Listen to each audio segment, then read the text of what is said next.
രാവും പകലും ഒന്നിച്ച് കൂടെയുള്ള ആളല്ലേ, അപ്പൊ ശരിക്കും ആ ഒരു മാറ്റം. ഫസ്റ്റ് അവൾക്ക് ഭയങ്കര പേടിയൊന്നും നമ്മള് പെണ്ണുങ്ങളൊക്കെ കൂടെ അഭിനയിച്ചോ അങ്ങനത്തെ പേടിയാണ്. അതിപ്പറുണ്ട് ഒരു പെണ്ണാണ് ഒരാണിന്റെ ബാക്കിലെന്ന് അറിയില്ലേ, അതാണ് ഓല് ഇവിടേക്ക് എത്താൻ കാരണം എന്റെ വോയിസ് ആണ്.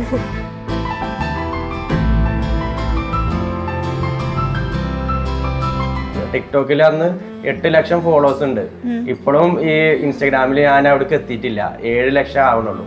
അപ്പൊ ആളുകളെ വിചാരം ഞങ്ങള് ഇങ്ങനെ വെറുതെ ഫേമസ് ആവാൻ വേണ്ടിട്ട് അവിടെ പോയിട്ട് എന്താ വീഡിയോ ചെയ്തിട്ട് പിന്നെ ഞങ്ങൾ എന്തോ ഒരു വലിയ നിലയിലാന്നാണ് കുറെ ആൾക്കാർ അന്ന് കരുതിയത്.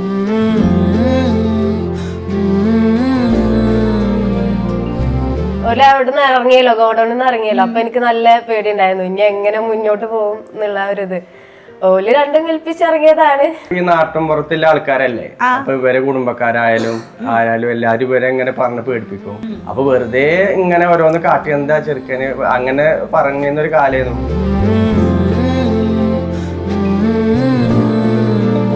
25 കിലോന്റെ ഒക്കെ 1000 ചാക്കുകൾ ഏറ്റണ പണി തന്നെയായിരുന്നു അത്. എല്ലാ തരം കൂലിപ്പണി എടുത്തിരുന്ന ആൾക്കാരാണ്. ഇപ്പോഴാണ് ഞാനിപ്പോ ഒന്ന് റെസ്റ്റ് എടുക്കുന്നത്.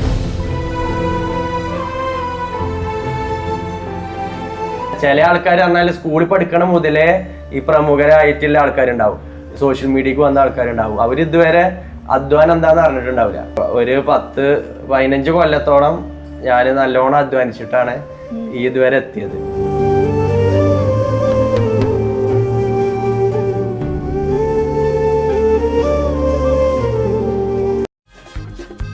ഇഞ്ചി my meal partner. Hi hello, എല്ലാവർക്കും വെറൈറ്റി മീഡിയ പുതിയൊരു ചർച്ചയിലേക്ക് സ്വാഗതം. ഞാൻ Mastani and this is my show Masti with Mastani.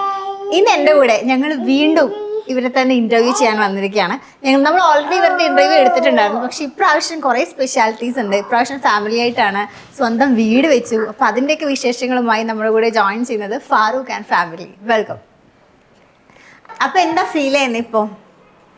എന്ത് ഇത്രയും സ്ട്രഗിൾ ചെയ്ത് ഇത്രയും ഹാർഡ് വർക്ക് ഒക്കെ ചെയ്ത് ഇപ്പൊ ഇങ്ങനെ ഇരിക്കുമ്പോ ഒരുപാട് സന്തോഷമുണ്ട്.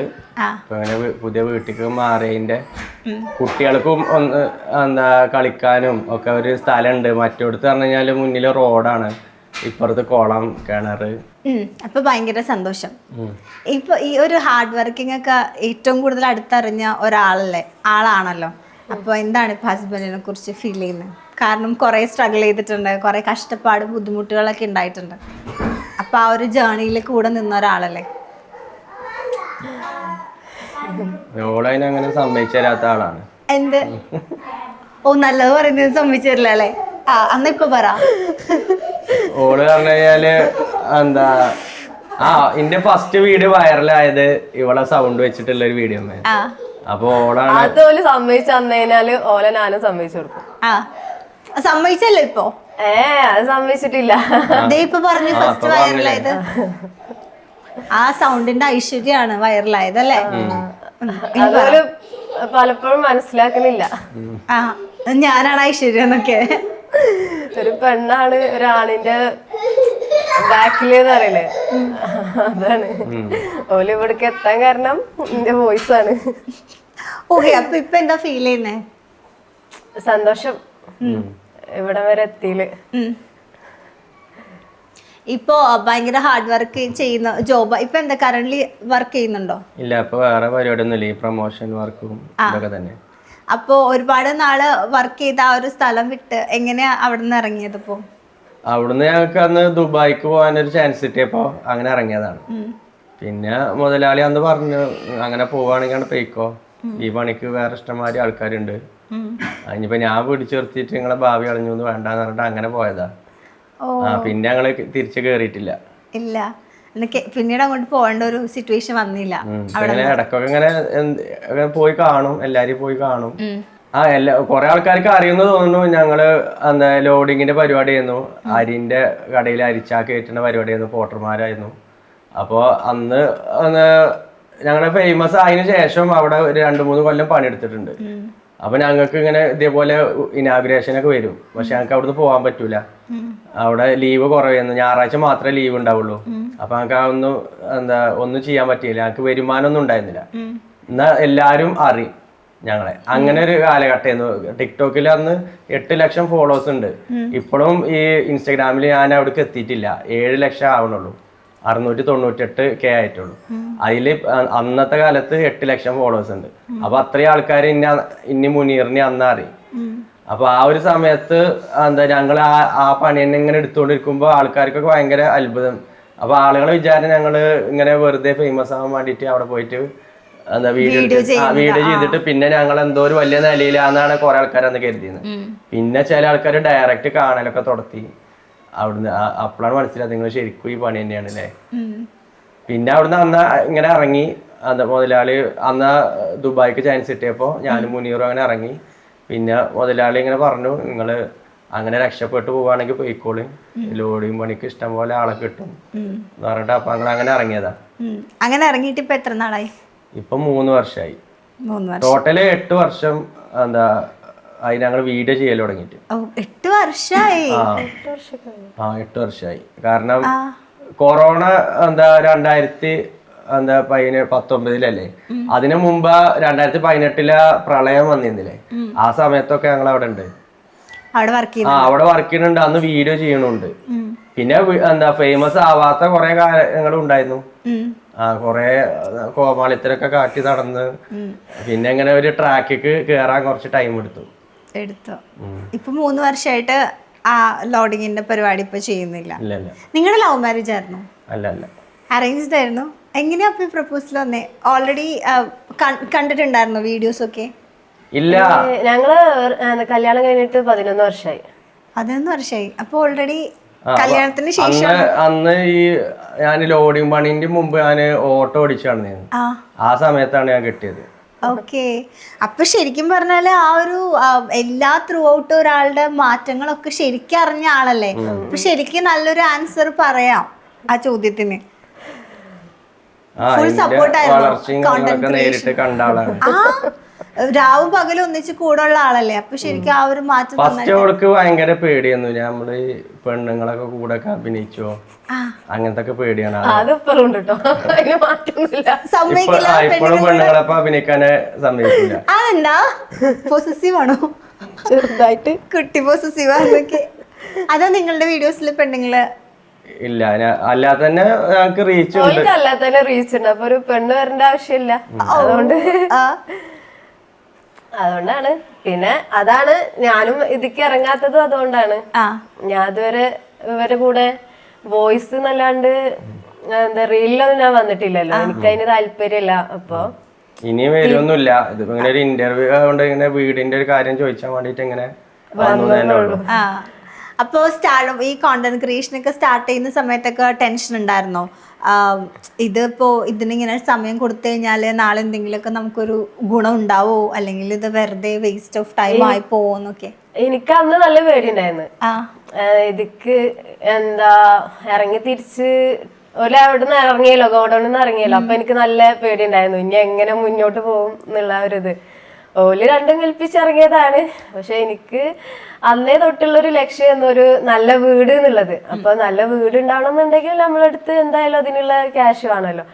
അപ്പൊ ഓല് അന്നൊന്നും വലിയ പ്രൊമോഷനും കാര്യങ്ങളൊന്നും ഉണ്ടായിരുന്നില്ല. അപ്പൊ എനിക്ക് നല്ല ടെൻഷൻ ഉണ്ടായിരുന്നു ഇതെങ്ങനെ മുന്നോട്ട് പോകുന്നുള്ളത്. പക്ഷെ ഓല് ഞാൻ പറഞ്ഞതൊന്നും കേൾക്കാതെ മുന്നോട്ട് പോയോണ്ട് ഇവിടം വരെ എത്തി. പറഞ്ഞതൊന്നും കേൾക്കാണ്ടോ? എനിക്ക് അന്ന് സമ്മതം ഉണ്ടായിരുന്നില്ല ഇതിക്ക് ഇറങ്ങാന്. പിന്നെ ഒക്കെ ഈ നാട്ടും പുറത്തുള്ള ആൾക്കാരല്ലേ. അപ്പൊ ഇവരെ കുടുംബക്കാരായാലും ആരായാലും എല്ലാരും ഇവരെ ഇങ്ങനെ പറഞ്ഞ് പേടിപ്പിക്കും. അവരങ്ങനെ പോയി കഴിഞ്ഞാല് പിന്നെ അവനക്ക് കിട്ടൂല അങ്ങനെയൊക്കെ പറഞ്ഞ് പേടിപ്പിക്കുമ്പോ ഇവർക്ക് പേടിയാവും. പിന്നെ ഇങ്ങനെ വരുമാനമൊക്കെ കിട്ടൽ തുടങ്ങിയിട്ടാണ് എല്ലാരും നിർത്തിയത് ഈ പറച്ചില്. കാരണം ഇതുകൊണ്ട് ഒന്നും കിട്ടൂലെന്നില്ല. അന്ന് ഈ ടിക്ടോക്ക് അല്ലേ, ആ സമയത്തൊന്നും ഇതുകൊണ്ട് ഒരു ഉപകാരമില്ലല്ലോ. അപ്പൊ വെറുതെ ഇങ്ങനെ ഓരോന്ന് കാട്ടി എന്താ ചെറുക്കന് അങ്ങനെ പറഞ്ഞൊരു കാലായിരുന്നു. പിന്നെ അവർക്ക് ഞാനിങ്ങനെ കാറ് വാങ്ങണു, വീട് വെക്കണു, അങ്ങനെ ഓരോന്നിങ്ങനെ ചെയ്യണ കണ്ടപ്പോ അവർക്ക് മനസ്സിലായി. പിന്നെ ഞങ്ങളെ ഫ്രീ ആയിട്ട് ദുബായി കൊണ്ടുപോകണു ആൾക്കാര്, ചൈനയ്ക്ക് കൊണ്ടുപോകണം. അപ്പൊ ഞങ്ങളെ വെച്ചിട്ട് ആ കൊണ്ടുപോകുന്ന ആൾക്കാർക്ക് മെച്ചുണ്ടാവണ്ടല്ലേ. ചൈനയ്ക്കൊക്കെ പോണെങ്കിൽ 1 ലക്ഷത്തിന്റെ മേലെ റേറ്റ് ഉണ്ട്. അവിടെ പോയിട്ട് കുറച്ച് ദിവസം സ്പെൻഡ് ചെയ്ത് അങ്ങനെ ഇന്നും മുനീറിനെയും കൊണ്ടുപോയി. അതേപോലെ ദുബായിക്ക് കൊണ്ടുപോകണു, അവിടുത്തെ ആൾക്കാർ പ്രൊമോഷൻസ് എടുക്കണു, അതൊക്കെ കാണുമ്പോൾ അവർക്ക് മനസ്സിലായി ഞാൻ വെറുതെ കോമാളിത്തരം കാട്ടി നടക്കില്ല എന്നുള്ളത്. എന്നാലും ഒരു പക്ഷെ ഈ എനിക്ക് തോന്നുന്നു ഇങ്ങനെ ആളുകള് എനിക്ക് തോന്നുന്നു ഇപ്പൊ ആളുകൾ കുറെ കോണ്ടന്റ് ക്രിയേഷനെയൊക്കെ സപ്പോർട്ട് ചെയ്യുന്നുണ്ട്. പക്ഷെ ഈ പറയുന്ന ആ ഒരു സ്റ്റാർട്ടിങ് സമയത്തൊക്കെ ഒട്ടുമിക്ക ആൾക്കാർക്കും ഭയങ്കര ഒരു പുച്ഛായിരുന്നു, എന്തിനിങ്ങനെ വീഡിയോസ് ഇടുന്നത്, അവരെന്ത് പറയും ഇവരെന്ത് പറയുന്നൊക്കെ. പക്ഷെ അങ്ങനെ വീഡിയോസ് ഇട്ടിട്ട് ഒരു വീട് വെച്ചു ഇപ്പൊ ഏറെക്കുറെ അല്ലേ. അത് ആക്ച്വലി വളരെ വലിയൊരു മോട്ടിവേഷൻ അല്ലേ വ്യൂവേഴ്സിന്. നിങ്ങളാണത് പറയേണ്ടത്, അത് പറയണം. അതാണ് നമ്മള് ഹാർഡ് വർക്ക് ചെയ്യാ. നമ്മള് ഇപ്പൊ എല്ലാരും പിന്നെ വരുന്ന ഒരു കമന്റ് ആണ്, അതനക്ക് ഫ്രീ കിട്ടിയതല്ലേ. വെറുതെ ഒന്നും ഫ്രീ കിട്ടൂലല്ലോ, നല്ലോണം ഇതിന്റെ ബാക്കില് കഷ്ടപ്പെട്ടോണ്ടാണ് ഈ ഒരു സ്റ്റേജിക്ക് എത്തിയിരിക്കുന്നത്. ഇതേപോലത്തെ ഇതൊരു ജോലി തന്നെയല്ലേ. നമ്മള് അവരുടെ പ്രൊഡക്റ്റിനെ നമ്മള് ലക്ഷക്കണക്കിന് ആൾക്കാരെ പരിചയപ്പെടുത്തല്ലേ. അപ്പൊ എന്താ നമ്മള് ചെയ്യണതും ഒരു ജോലി തന്നെയല്ലേ. ഇപ്പൊ ഫ്രീ ആയിട്ടാണ് നിങ്ങൾക്ക് ആ പ്രൊഡക്റ്റ് കിട്ടിയത്, ഈ പ്രൊഡക്റ്റ് കിട്ടിയത് അറിയാം. ഇപ്പൊ ഉദാഹരണത്തിന് ഒരു ബൈക്കിന്റെ ഷോറൂമിൽ അല്ലെങ്കിൽ കാറിന്റെ ഷോറൂമിൽ നിൽക്കുകയാണ്, ഒരു കസ്റ്റമർ കയറി വന്നു കഴിഞ്ഞാല് നമ്മള് എന്താ ആ ബൈക്കിന്റെ അല്ലെങ്കിൽ ആ കാറിന്റെ കാര്യങ്ങളൊക്കെ പറഞ്ഞു കൊടുക്കൂലേ, ഇത് അങ്ങനെയാണ്, എന്നിട്ട് അവരെ കൊണ്ട് അത് എടുപ്പിക്കുക. അങ്ങനെയാണല്ലോ ചെയ്യാറ്. അതേപോലെ തന്നെയാണ് നമുക്ക് ഒരാള് ഒരു കമ്പനി നമ്മളെ വിളിക്കും, ഇന്ന പ്രൊഡക്റ്റ് ഉണ്ട് എന്ന് പറയും, അത് നിങ്ങൾ പരിചയപ്പെടുത്തണം. അപ്പൊ ഞങ്ങള് 8 വർഷമായിട്ട് ചെയ്ത ഹാർഡ് വർക്ക് ചെയ്ത അക്കൗണ്ടിൽ നമ്മൾ ആ സാധനം കോമഡി ലെവലിൽ കണ്ടന്റ് ആക്കി എടുത്തിട്ട് അതിൽ പോസ്റ്റ് ചെയ്യും. അപ്പൊ അത് അവർക്ക് അതുകൊണ്ട് ലക്ഷങ്ങൾ അല്ലെങ്കിൽ അതിന്റെ മേലെ അവർ ഉണ്ടാക്കുന്നുണ്ടാവും. അപ്പൊ അതിൽ നിന്ന് ചെറിയ വരുമാനം നമുക്ക് തരും. ചിലവര് ആ പ്രൊഡക്റ്റ് തരും, ചിലവര് പൈസ തരും. അപ്പൊ നമ്മള് ഒരു പണി തന്നെയാണ് അത്. പിന്നെ പണി പറഞ്ഞു കഴിഞ്ഞാൽ ഇപ്പൊ ഈ പറയുന്ന ആൾക്കാരൊക്കെ എടുത്തതിന്റെ ഒരുപാട് മേലെ പണിയെടുത്ത ആൾ തന്നെയാണ് ഞാൻ. ഈ അവിടുത്തെ ജോലി ആ വീഡിയോയിൽ തന്നെ കണ്ടാൽ മനസ്സിലാവും. 50 കിലോന്റെയും 25 കിലോന്റെ ഒക്കെ ആയിരക്കണക്കിന് ചാക്കുകൾ ഏറ്റണ പണി തന്നെയായിരുന്നു അത്. എല്ലാ തരം കൂലിപ്പണി എടുത്തിരുന്ന ആൾക്കാരാണ്. ഇപ്പോഴാണ് ഞാനൊക്കെ ഒന്ന് റെസ്റ്റ് എടുക്കണത്. അല്ലാതെ ചില ആൾക്കാർ പറഞ്ഞാൽ സ്കൂളിൽ പഠിക്കണ മുതലേ ഈ പ്രമുഖരായിട്ടുള്ള ആൾക്കാരുണ്ടാവും, സോഷ്യൽ മീഡിയക്ക് വന്ന ആൾക്കാരുണ്ടാവും. അവരിതുവരെ അധ്വാനം എന്താന്ന് അറിഞ്ഞിട്ടുണ്ടാവില്ല. ഞാൻ പറഞ്ഞു കഴിഞ്ഞാല് ഏകദേശം സ്കൂൾ പഠിപ്പ് കഴിഞ്ഞിട്ട് തുടങ്ങിയ പരിപാടിയാണ്. ഒരു 10-15 കൊല്ലത്തോളം ഞാൻ നല്ലോണം അധ്വാനിച്ചിട്ടാണ് ഈ ഇതുവരെ എത്തിയത്. അതിന്റെ ഇടയിൽ കുറച്ച് ഇപ്പത്തെ പണി അത്ര വലിയ അധ്വാനം അല്ല എന്നുള്ളത് ശരി തന്നെയാണ്. പക്ഷെ ഞങ്ങൾ 8 വർഷത്തെ ഹാർഡ് വർക്കാണ് ഇപ്പൊ ചെയ്യണ ഓരോരോ പ്രൊമോഷനും. ഇപ്പൊ ഇങ്ങനെ ഇരിക്കുന്ന ഒരു സിറ്റുവേഷൻ. ഈ 50 കിലോയുടെ ചാക്ക് അത് അന്നും പറഞ്ഞിട്ടുണ്ടായിരുന്നു, ഒരു ദിവസം ഒരു ചാക്കല്ല പൊക്കേണ്ടത്, കുറേ ചാക്കുകൾ പൊക്കണം. അപ്പോൾ ഇത് ആ ഒരു ബുദ്ധിമുട്ട് കാരണം ഇദ്ദേഹം തിരിച്ച് വീട്ടിൽ വരുന്ന സമയത്ത് അതിൻ്റെ വേദനകളും ആ ഒരു ബുദ്ധിമുട്ടൊക്കെ കണ്ടറിഞ്ഞ ഒരാളല്ലേ. അപ്പോൾ ഒരു ടെൻഷൻ ഉണ്ടാവില്ല ഇത്രയും? ഞാൻ അങ്ങനെ പറയാ, അവിടെ അങ്ങനെയാണ് ഇങ്ങനെയാണ് എനിക്ക് നടക്കണില്ല അങ്ങനെയൊക്കെ പറയും. ഓള് ഇപ്പൊ ഇത് കൂടി കേട്ടിട്ട് ഓള് എടുക്കണ പണിയാണ് വലുത്. ഓള് അടുക്കളയില് അങ്ങനെയായി, കുട്ടി അത് ഗുൽഫി ആണെന്ന് പറഞ്ഞിട്ട് കരഞ്ഞു. ഞാനിപ്പോഴും ഞാൻ നല്ല ഇടങ്ങാറായിട്ട് വീഡിയോ ഒക്കെ എടുത്ത് ചിലപ്പോ എന്തിനേലും മോളിലൊക്കെ കയറി നിന്നിട്ടില്ല ഷോട്ടൊക്കെ എടുക്കുമ്പോഴൊക്കെ കാണാം വരുമ്പോ ആദമിന് ഗുൽഫി കൊണ്ടുകൊണ്ടു. ഓളതായ ലോകത്താണ്, ഓൾക്ക് ഓളതായ റിസ്കും കാര്യങ്ങളും ഉണ്ട്. പിന്നെ 2-3 കുട്ടികളെ നോക്കാനും ഇല്ലേ. അപ്പൊ ഓൾക്ക് ഓളെ പണിയാണ് വലുത്, എനിക്ക് എന്റെ പണിയാണ് വലുത്. ഞാൻ ഓള് സമ്മതിച്ചു കൊടുക്കൂല, എനിക്കിപ്പോ എന്താ ഇവിടെ എത്ര വലിയ പണി അറിയും. അപ്പൊ ഓള് ഇങ്ങോട്ടും പറയും. അല്ല എന്നാലും ശരിക്കും ഇപ്പൊ അതൊക്കെ മാറ്റി വെച്ചാലും ഒരു ദിവസം ഇത്ര നല്ല കാലിന് പെയിനും ഒക്കെ ഉണ്ടായിരുന്നു. അവിടുന്ന് ഇറങ്ങിയതിന് ശേഷമാണ് അതൊക്കെ മാറിയിരിക്കുന്നത്. നമ്മളിങ്ങനെ നിസ്കരിക്കുമ്പോഴൊന്നും കാല് മടക്കാൻ കഴിഞ്ഞിരുന്നില്ല. അങ്ങനത്തെ കുറെ പ്രശ്നങ്ങളൊക്കെ ഉണ്ടായിരുന്നു. അതാവുന്ന ഇറങ്ങിയപ്പോ ഒരു ഡോക്ടറെ കാണാതെ തന്നെത്താലം മാറി. കാരണം ഇതിങ്ങനെ സ്റ്റെപ്പ് കേറി പോണം. നമ്മൾ ആദ്യം ഇടുമ്പോ നമ്മളെ ഹൈറ്റ് ആണ്, നിലത്തുനിന്നാ തുടങ്ങുക. പിന്നെ നമ്മളെ തലന്റെ മുകളിൽ എത്തിക്കഴിഞ്ഞാൽ എങ്ങനെ ഇടും. പിന്നെ കയറണം എന്നുണ്ടെങ്കിൽ ഇവിടെ നമ്മൾ അടുത്ത ചാക്കുകൊണ്ട് സ്റ്റെപ്പ് ഉണ്ടാക്കണം. എന്നിട്ട് പിന്നെ കേറി പോയിട്ട് സീലിംഗ് മുട്ടണ വരെ ഇടണം. അങ്ങനെ ഇടണം. എന്നിട്ട് ആ കഴിഞ്ഞാൽ പിന്നെ ഇപ്പുറത്ത് അടുത്ത വണ്ടി വരും, അത് നിലത്തുനിന്ന് തുടങ്ങുക. അങ്ങനെ വൈകുന്നേരം വരെ തന്നെ പണി. അപ്പൊ ഇങ്ങനെ സ്റ്റെപ്പ് കേറിയിട്ട് കാലൊക്കെ തേയ്മാനമൊക്കെ വരും. അപ്പൊ അങ്ങനത്തെ ഒരു പണിയാണ്. അപ്പൊ നല്ലോണം അധ്വാനിച്ചിട്ട് തന്നെയാണ് ഞാൻ ഇതുവരെ എത്തിക്കണത്. പിന്നെ ഈ ഇപ്പൊ എല്ലാ കാര്യങ്ങളും ആരും കണക്കൂട്ടണ്ടെന്ന് പറയാം. ചില ആൾക്കാർ ചിലപ്പോ നമ്മള് പണ്ടത്തെ കഷ്ടപ്പാടും കാര്യങ്ങളും അറിയില്ലായിരിക്കും. നിങ്ങളിപ്പോ വീഡിയോസിലൂടെ മാത്രം കണ്ടുവരുന്ന ആൾക്കാരായിരിക്കും ചിലപ്പോൾ പറയുന്നത്, ഓ നിങ്ങൾക്കെല്ലാം ഫ്രീ ആണ്, നിങ്ങൾക്ക് വീഡിയോ ചെയ്ത് വെറുതെ ഒരു വീഡിയോ ഇട്ടാൽ മതിയല്ലോ, വീഡിയോ വെക്കാന്ന് പറയുന്ന ആൾക്കാർ ചിലപ്പോൾ നിങ്ങൾ മുന്നേ അനുഭവിച്ച ആ പ്രശ്നങ്ങളും അത്രയും കഷ്ടപ്പാട് അറിയാത്ത ആളുകളായിരിക്കും. പിന്നെ വീട് പറഞ്ഞ സ്ഥലം വാപ്പ വാങ്ങിയ സ്ഥലമാണ്, അതിലാണ് ഞാൻ വീട് വെച്ചത്. കുറെ ഞാന് സ്വന്തമായിട്ട് അധ്വാനിച്ചുണ്ടാക്കിയ പൈസയും എല്ലാം കൂട്ടിയിട്ട് തന്നെയാണ് ഉണ്ടാക്കിയിട്ടുള്ളത്. അല്ലാതെ വീട് ചെറിയ ചെറിയ പ്രൊഡക്റ്റുകൾ മാത്രമേ നമുക്ക് കിട്ടിയിട്ടുള്ളൂ. ഇതുപോലത്തെ ക്ലോക്ക്, അങ്ങനത്തെ സോഫ, ഈ സോളാർ ലൈറ്റ് അങ്ങനത്തെ ഒക്കെ കിട്ടും. അല്ലാതെ ഈ കല്ലും സിമെന്റും എടുക്കുന്ന കൂലിപ്പണിക്കാർക്ക് പ്രൊമോഷന്റെ ആവശ്യമില്ലല്ലോ, അവർക്ക് പണിക്ക് പോകാൻ തന്നെ നേരല്ല. അപ്പൊ അതൊക്കെ ഞാൻ അധ്വാനിച്ചുണ്ടാക്കിയ പൈസ കൊണ്ട് തന്നെ കയറ്റിയതാണ്. കുറെ പേർക്ക് അങ്ങനെ ഒരു തെറ്റിദ്ധാരണ, നമ്മളൊരു വീട് വെക്കുമ്പോ അല്ലെങ്കിൽ ഒരു കാര്യം ചെയ്യുമ്പോ ഓ അതില് ഫുള്ള് കൊളാബാണല്ലോ, അവർക്ക് വെറുതെ ഇങ്ങനെ ഇരുന്നാൽ മതിയല്ലോ എന്ന് വിചാരിക്കുന്ന ആൾക്കാരുണ്ടോ. ഈ പറഞ്ഞ പോലെ ഗിഫ്റ്റ് ഐറ്റംസ് ആയിരിക്കും ചിലപ്പോ കൊളാബായിട്ട് കിട്ടുന്നത്. ഇങ്ങനത്തെ ഗിഫ്റ്റ് ഐറ്റംസുകള്, അതേമാതിരി ഇനിയിപ്പോ CCTV അങ്ങനത്തെ ഒക്കെ കിട്ടും. അതൊന്നും നമുക്ക് അത്യാവശ്യമുള്ള സാധനങ്ങളൊന്നും അല്ല. ഇപ്പൊ ഗേറ്റിന്റെ ഓട്ടോമാറ്റിക് അതൊക്കെ ആഡംബരമായിട്ട് ചെയ്യണേ, അതൊന്നും ഞാന് കരുതിയിട്ട് പോലും ഇല്ല. അങ്ങനത്തെ ഒരു സാധനം വേണമെന്നില്ല. പിന്നെ ഓരോരുത്തർ തരുമ്പോ വേണ്ടാന്ന് പറയണ്ടല്ലോ, നമുക്ക് അതൊക്കെ ഒരു അത്ഭുതമല്ല. നമ്മളൊക്കെ വലിയ വലിയ പൈസക്കാരോടെ കാണുന്ന പല സാധനങ്ങളും ആൾക്കാർ നമുക്ക് തരാം, അതിന് വീഡിയോ ചെയ്താൽ മതി എന്ന് പറയുമ്പോൾ നമുക്ക് സന്തോഷാണ്.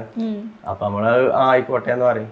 ഓക്കെ, ശരിക്കും പറഞ്ഞാൽ ഈ എല്ലുമുറിയെ പണിയെടുത്താൽ പല്ലുമുറിയെ തിന്നാം എന്ന് പറയുന്ന ഒരു പഴഞ്ചൊല്ലുണ്ടല്ലോ, അതിന്റെ ഒരു ഉദാഹരണമാണ് എനിക്ക് തോന്നുന്നു ഫാറൂഖ് എന്ന് പറയുന്ന ആളുടെ ഒരു ലൈഫ്. കാരണം അത്രയും ഹാർഡ് വർക്ക് ചെയ്തിട്ടാണ് ഇപ്പൊ ഇങ്ങനെ വന്നിരിക്കുന്നത്. ഞാനും മുനീറും അതെ, രണ്ടുപേരും പെട്ടെന്ന് ഒരു സുപ്രഭാതത്തില് ഒരു വീഡിയോ ചെയ്ത് വെറുതെ ഇരുന്നിട്ട് ഒരു വീഡിയോ ചെയ്ത് റീച്ച് ആയിട്ട് വന്ന ആൾക്കാരല്ല. അത്രയും കഷ്ടപ്പെട്ട് അതിന്റെ ഇടയിൽ അത്രയും ഡെഡിക്കേഷനെ കാണിച്ച് വീഡിയോസ് ചെയ്ത് അത്രയും കൺസിസ്റ്റന്റ് ആയിട്ട് 8 വർഷം അല്ലേ, 8 വർഷം നിൽക്കാന്ന് പറയുന്നത് ചെറിയ കാര്യമല്ല. ശരിക്കും നിങ്ങളൊരു മോട്ടിവേഷൻ ആണ് ആളുകൾക്ക്.